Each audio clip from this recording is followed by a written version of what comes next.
Halo guys, assalamualaikum warahmatullahi wabarakatuh. Memperkenalkan, nama saya Rizky. Saya dari Prodi Ekonomi.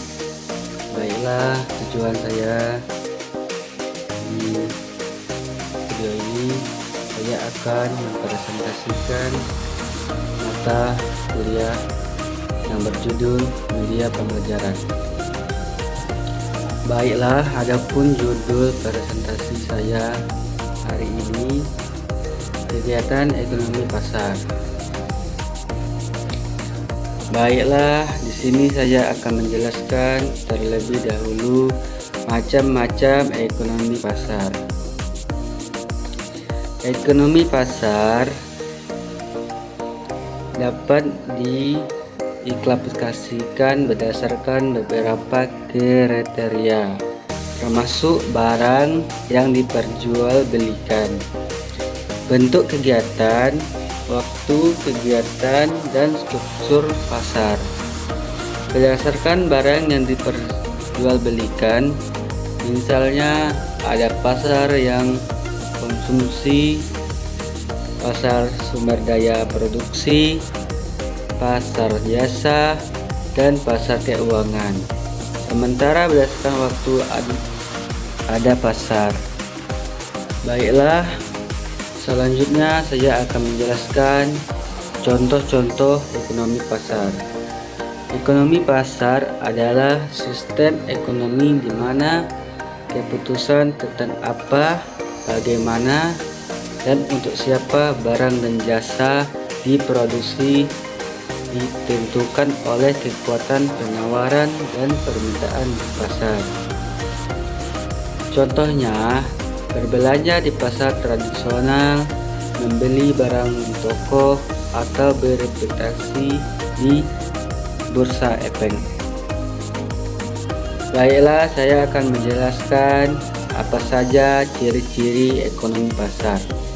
Ciri-ciri sistem ekonomi pasar mencangkum kepemilikan pribadi atas sumber daya, kebebasan individu dalam berpartisipasi dalam kegiatan ekonomi, persaingan bebas, serta harga yang ditentukan oleh interaksi antara penawaran dan permintaan. Baiklah, selanjutnya saya akan memperjelaskan tujuan ekonomi pasar. Tujuan utama sistem ekonomi pasar adalah mendorong kehidupan masyarakat yang lebih layak melalui persaingan bisnis yang sehat dan efisien.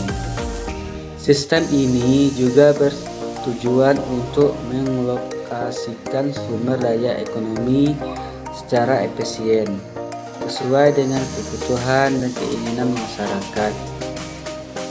Dan selanjutnya saya akan menjelaskan faktor-faktor ekonomi pasar. Faktor apa saja yang berkaitan dengan ekonomi pasar? Faktor-faktor ekonomi pasar meliputi permintaan, penawaran, harga, persaingan, dan struktur pasar. Permintaan dan penawaran menentukan harga barang dan jasa. Persaingan mendorong efisiensi dan inovasi. Sedangkan struktur pasar memengaruhi perilaku pelaku ekonomi. Nah, saya akan menjelaskan jenis-jenis ekonomi pasar. Dalam perekonomian, pasar dapat digolongkan berdasarkan beberapa kriteria seperti jenis barang yang diperjualbelikan, struktur pasar, dan bentuk kegiatan. Berdasarkan barang, pasar dibagi menjadi pasar sumber daya produksi, pasar barang konsumsi, pasar jasa, dan pasar keuangan. Baiklah, selanjutnya saya akan memperjelaskan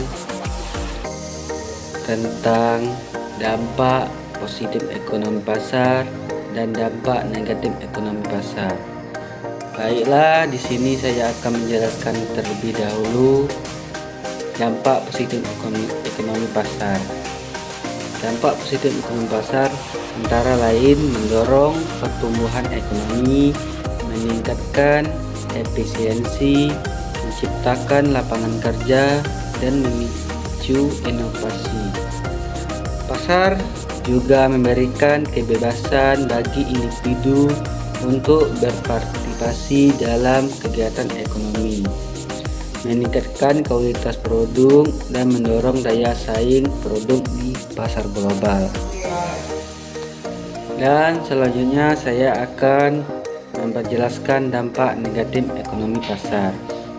Dampak negatif ekonomi pasar meliputi persaingan ketat yang dapat merugikan pelaku usaha kecil, seperti kondisi kerja yang buruk, kerusakan lingkungan akibat eksploitasi sumber daya, dan peningkatan kesenjangan ekonomi antara golongan kaya dan miskin.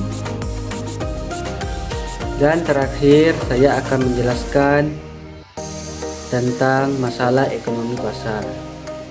Masalah ekonomi pasar meliputi ketimpangan pendapatan, eksploitasi buruh, munculnya monopoli, fluktuasi pasar, dan ketidakstabilan ekonomi. Selain itu, sistem pasar juga dapat menyebabkan ketidakadilan sosial, kurangnya perlindungan terhadap masyarakat rentan, dan eksploitasi sumber daya alam. Baiklah, itu saja presentasi saya hari ini. Kalau saya ada salah, mohon dimaafkan.